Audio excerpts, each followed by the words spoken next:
अस्सलाम वालेकुम। Welcome to agenda CSS. मैं हूं सिकलैन जमल और आज हम बात करेंगे इंग्लिश ग्रामर के बारे में। इंग्लिश ग्रामर का नेक्स्ट टॉपिक मैं आपके लिए लेके आया हूं। पहले हम लोग ग्रामर की बेसिक्स काफ़ी सारी कवर कर चुके हैं कि प्रपोजिशंस क्या होती हैं, पंक्चुएशन क्या है और किस किस तरह से कौन कौन से पंक्चुएशन के मार्क्स जो हैं उनके यूजेजेस हैं। तो अगर आपने पिछली वीडियोस नहीं देखी हुई तो पहले वो वीडियोस देख लें। और आज की वीडियो में हम बात करेंगे कंडीशनल सेंटेंसेस के बारे में कि जिन सेंटेंसेस में आपको कोई कंडीशन मिल जाती है, कोई शर्त मिल जाती है, उनकी कंस्ट्रक्शन किस तरह से होती है और उनके कौन कौन से रूल्स होते हैं जिनको आपको फॉलो करना चाहिए। क्योंकि हर जो शर्त है या फिर जो हर कंडीशन है उसके लिहाज से आपका कंडीशनल सेंटेंस वेरी कर सकता है। तो तीन चार किस्म के कंडीशनल सेंटेंसेस हैं और हर एक की कंस्ट्रक्शन वेरी करती है। तो you have to be very careful while writing in your English ऐसे और इन एनी अदर एग्जाम कि भाई आप किस तरह की कंस्ट्रक्शन में कौन सा कंडीशनल सेंटेंस यूज़ कर रहे हैं।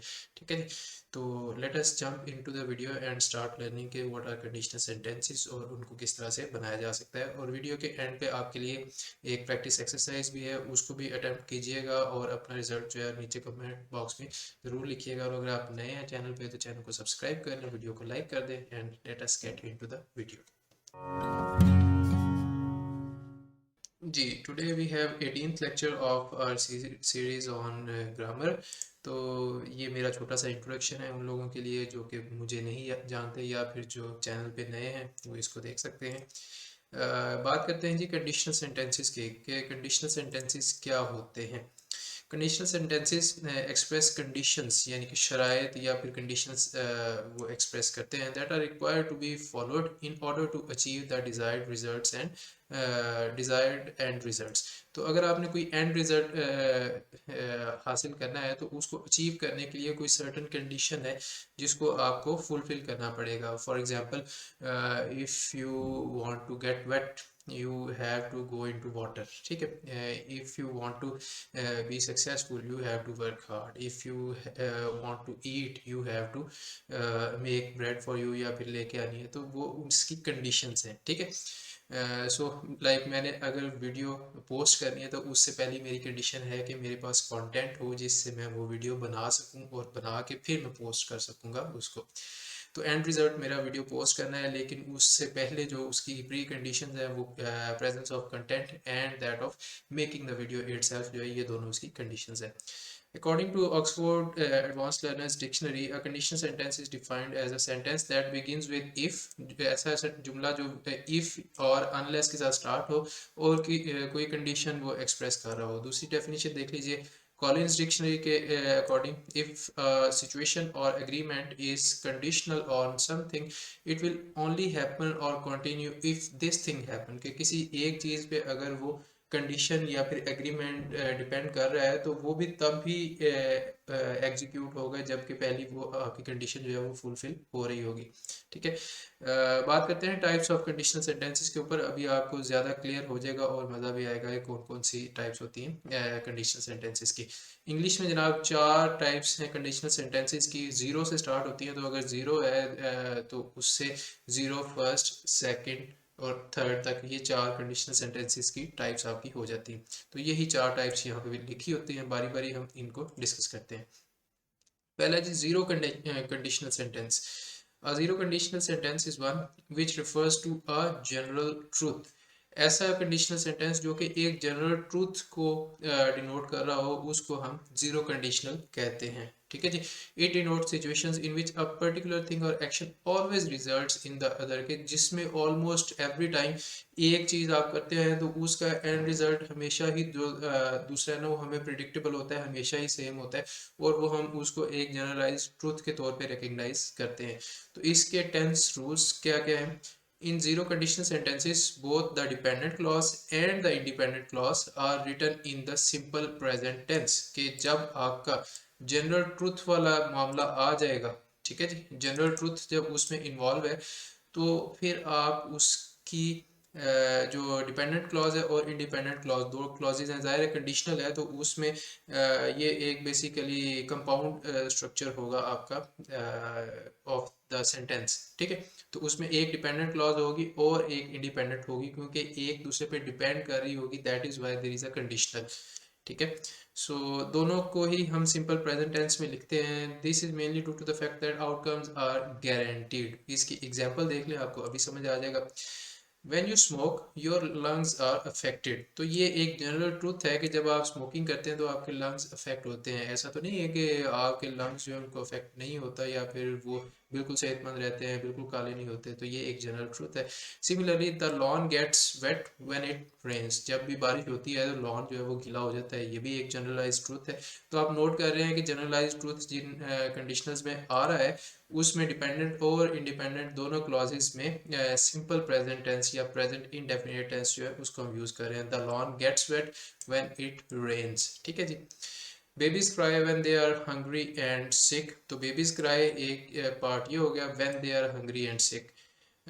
If you don't water the plants they die. तो अगर आप पौधों को पानी नहीं देते तो भी वो दे डाई, वो मर जाते हैं। तो ये भी एक जनरलाइज ट्रूथ है। If you don't exercise you gain weight. और ये भी मोस्ट ऑफ द पीपल के लिए ये ट्रू होता है कि अगर वो एक्सरसाइज ना करें तो वो वेट गेन कर लेते हैं।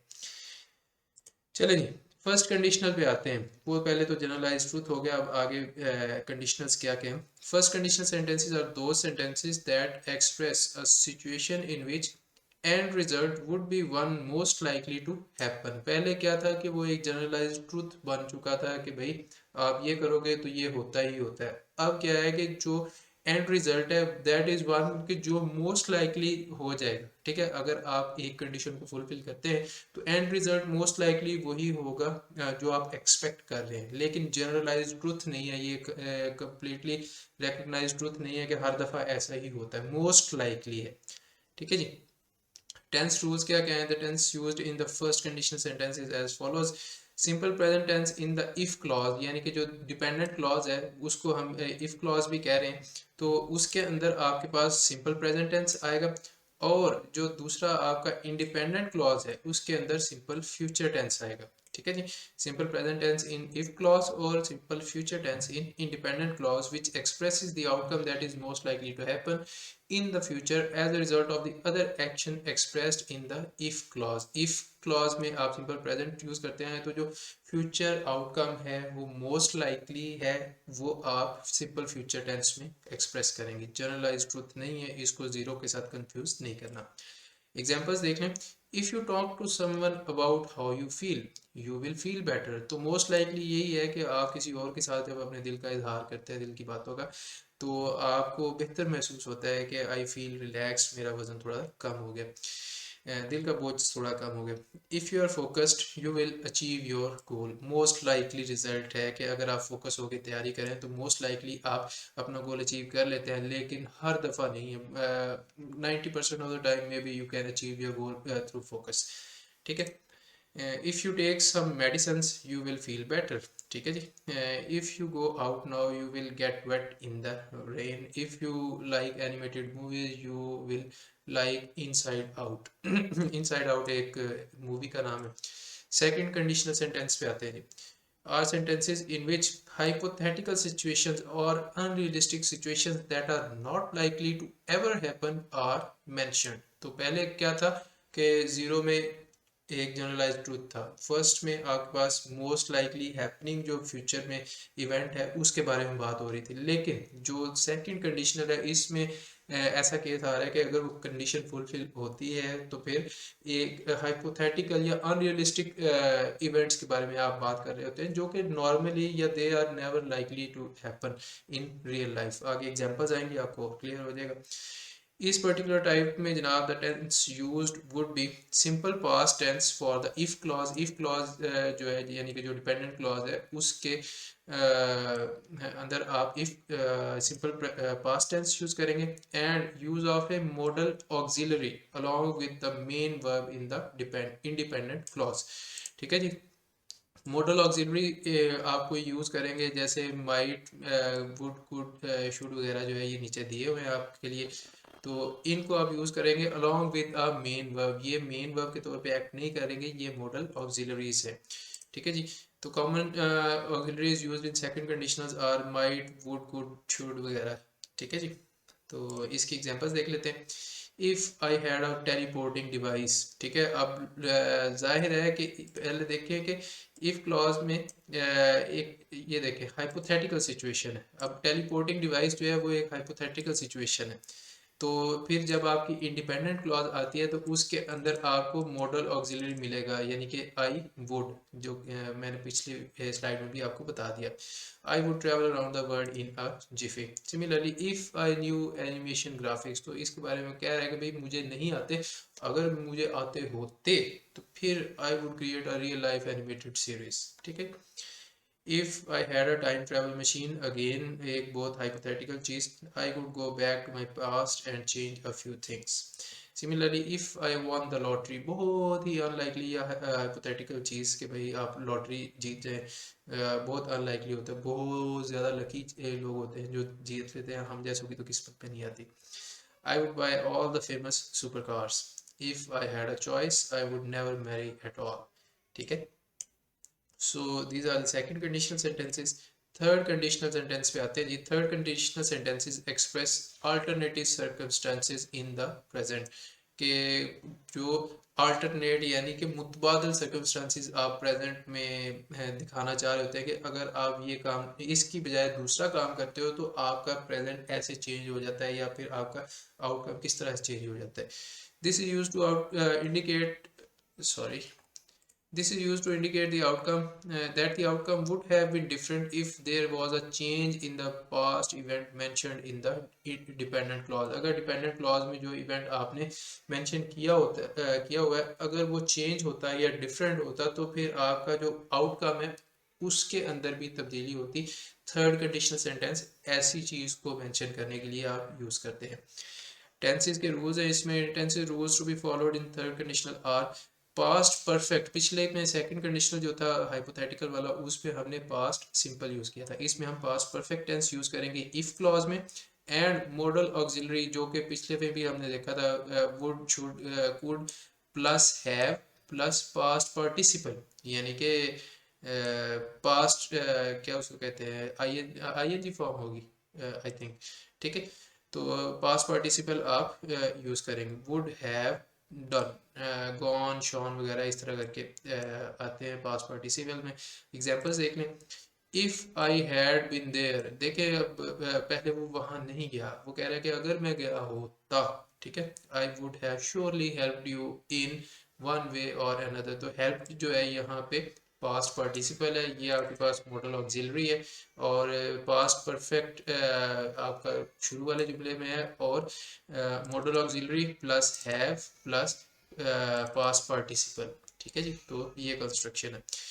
If Ashish had been with me he would have known how to make me feel better. तो नोन जो है नो की सेकंड फॉर्म यानी पास्ट पार्टिसिपल है, और यही सेम चीज़ चल रही है। If they had taken him to the hospital sooner, अब अगेन के जो पहले इवेंट हो चुका है उसके अंदर अगर कोई तब्दीली होती, या अगर उसको फॉर एग्जांपल हॉस्पिटल लेट लेके गए हैं, अगर वो उसको जल्दी लेके जाते तो वो बच जाता, he would not have died, ठीक है।